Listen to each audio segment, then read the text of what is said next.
সুপ্রভাত বন্ধুরা, happy independence day. তো বন্ধুরা, আমরা সবাই জানি আজকের দিনেই আমাদের ভারতবর্ষ স্বাধীন হয়েছিল 1947 ইংরেজিতে। তো আজ হচ্ছে 78তম স্বাধীনতা দিবস। তো বন্ধুরা, এই যে ফ্ল্যাগটা দেখতে পাচ্ছিলে আমাদের পাশের গলিতেই আমি যখন ছাদে উঠেছিলাম তখন দেখতে পেয়েছিলাম এখানে একটা ফ্ল্যাগ উত্তোলন করা হয়েছে। দেখে না ভীষণ ভালো লাগছিল। তখন আমি গড়ে চলে এসে ভাবলাম মোবাইল দিয়ে একটু ভিডিও করে নেই, কারণ আমি তো স্কুলেও যেতে পারি নাই। ছেলেকে পাঠিয়েছি কিন্তু আমি আজকে যেতে পারি নাই। তোমরা অনেকেই জানো আজকে আমি বাড়িতে যাব, কারণ বাড়িতে পুজো হচ্ছে, মনসা পুজো, যার জন্য ওর সাথে আমি স্কুলে যেতে পারি নাই আজকে। তো খুব মিস করছিলাম। আর এখানে যখন ছাদ থেকে দেখতে পেয়েছি না এই ফ্ল্যাগটা উত্তোলন করা হয়েছে, খুব ভালো লাগছিল দেখতে। তো রুমে এসে না আমি ভাবলাম একটু ভিডিও করে নেই। আমি তো দেখছি তোমাদের সাথেও আজকের দিনটাতে এরকম কিছু শেয়ার করলে আমারও ভালো লাগবে, তোমাদেরও ভালো লাগবে। তো তারপরে আজকে হচ্ছে আমার ছোট ভাইয়ের আরেকটা স্পেশাল দিন, সেটা হচ্ছে আমার ছোট ভাইয়ের আজকে জন্মদিন। আর ভাইয়ের জন্মদিনটা না সকাল সকালই পালন করা হয়, বাসাতে ফ্ল্যাগ উত্তোলন করা হয়। আর স্কুলের থেকে এলপি স্কুল থেকে বাচ্চারা আসে, আশেপাশের লোকজনও আসেন। তো সবাই মিলে বেশ আনন্দে কাটে প্রত্যেকটা বছর। বন্ধুরা, আজকে না তোমাদেরকে আমি সকালের তেমন কিছু কাজ শেয়ার করতে পারি নাই। তোমরা তো বুঝতে পারছো যাব বলে একটু তাড়াহুড়ো আছে। আর ছেলেকে স্কুলে পাঠিয়ে না আমি খুব তাড়াহুড়ো করে কাজগুলো করছিলাম, তখন আর ভিডিও করি নাই। যখন যতটুকুই করতে পেরেছি ততটুকুই আমি তোমাদের সাথে শেয়ার করছি। তো বন্ধুরা, এদিকে দেখতে পাচ্ছ গাছ থেকে একটা পাতা পেড়ে এনেছি। আর পাতাটা দিয়ে না আজকে শুক্তো বানাবো আলু বেগুন দিয়ে। ওই পাতাটা দিয়ে না বেশ ভালোই লাগে। আর গাছ থেকে দেখো না আরেকটা সপরি এনেছি। আর আমার ছেলেরা ভীষণ ভালোবাসে সপরি খেতে, তো ওদের জন্য এনে রেখেছি। গাছে না একটু একটু দেখেছিলাম পেকে গেছে, তো নিয়ে আসলাম। গাছ থেকে পেড়ে খাওয়ার মজাটাই আলাদা। যতই তুমি বাজার থেকে যাই ভালোই আনো না কেন, কিন্তু গাছ থেকে আর দেখবে কিছুটা হচ্ছে নিজের লাগানো গাছ থেকে যদি একটা ফল খাও তো এতটাই ভালো লাগে, কি বলবো, আমার তো খুবই ভালো লাগে। তারপরে তোমরা দেখতে পাচ্ছিলে এদিকে পাতাগুলো দিয়ে আমি রান্না করে নিয়েছিলাম, তখন আর ভিডিও করতে পারি নাই। আর এদিকে তো আমাকে ব্যাগ গুছাতে হবে, কারণ 3-4 দিনের জন্য আমরা যাব, তো অনেকটা কাপড় চোপড় নিতে হবে।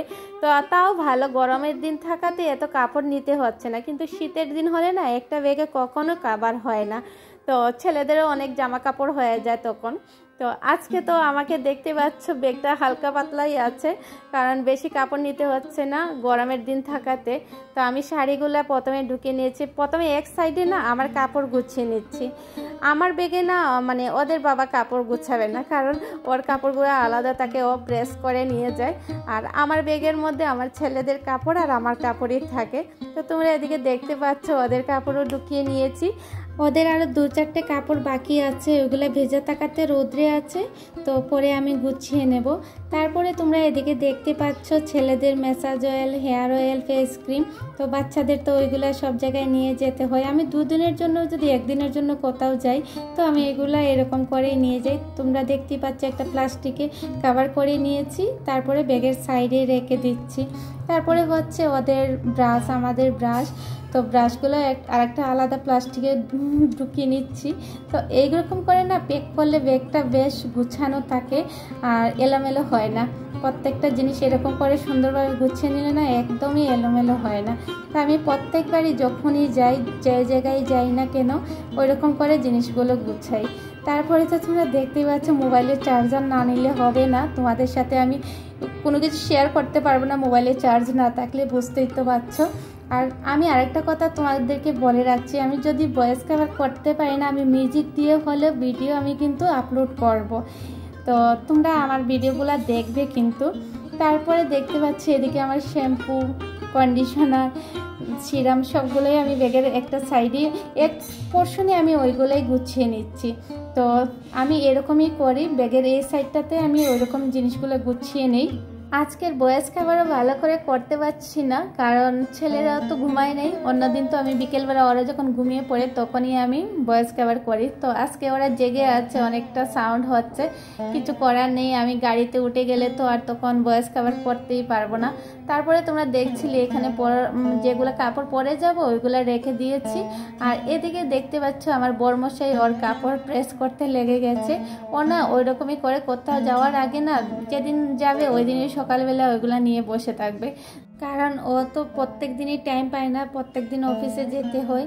তো আজকে সকালে তো আর যায়নি, তো তার জন্য এখানে কাপড়গুলো প্রেস করে নিচ্ছে। আর ওইগুলো না আমার খুবই ভয় লাগে, আমি কাপড় প্রেস করি না, টোটালি করি না। তারপরে তোমরা এদিকে দেখতে পাচ্ছ আমার ব্যাগ গুছানো মোটামুটি প্রায় হয়ে গেছে, 2-4টা কাপড় বাকি আছে, ওগুলো পরে রোদ্রে থেকে এনে গুছিয়ে নেব। তারপরে তোমরা দেখতে পাচ্ছ আমার ছেলেদের ওদের চপ্পল যেগুলো, তো ওগুলো ধুয়ে শুকিয়ে রেখেছিলাম। এবার দুটো প্লাস্টিকে ওদের চপ্পলগুলো ঢুকিয়ে নিয়েছি। তো ব্যাগটা মোটামুটি রেডি হয়ে গেছে, এবার যাওয়ার পালা। তো বন্ধুরা আমার ব্লগটি এতটুকুই, তোমরা ভালো থাকবে, সুস্থ থাকবে। আর আমার ব্লগের যদি কোনো অংশ তোমাদের ভালো লাগে থাকে লাইক কমেন্ট শেয়ার করতে ভুলবে না। আর দেখা হবে নতুন একটি ব্লগের সাথে। আজকের জন্য এতটুকুই, ধন্যবাদ।